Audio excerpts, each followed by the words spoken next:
तुझा? मीटिंग आहे, सांगितलं होतं ना तुला. परत परत काय विचारतेस का? केदार बाहेर गेलाय की कुठे मीटिंगला गेलाय का तो? मीटिंग तर नव्हती त्याची. निशीमुळे तारिणी बदलणार का तिचा प्लॅन?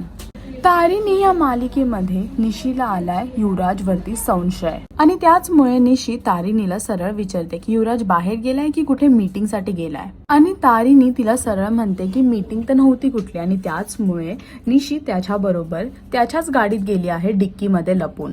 आणि जेव्हा हे तारिणीला कळतं तारिणी अस्वस्थ होते कारण की तारिणीने प्लॅन केला आहे युवराजसाठी, पण आता निशी त्याच्याबरोबर गेल्यामुळे तो प्लॅन सक्सेसफुल नाही होणार. नक्की तारिणीने काय प्लॅन केला आहे युवराजसाठी, युवराजला फसवण्यासाठी, आणि निशीला युवराज खोटं का बोलला हे पाहण्यासाठी तुम्हाला तारिणी ही मालिका पाहावी लागेल. आणि अजून अशी लेटेस्ट अपडेटसाठी टेलीचक्कर रिजनलला सबस्क्राईब करायला विसरू नका.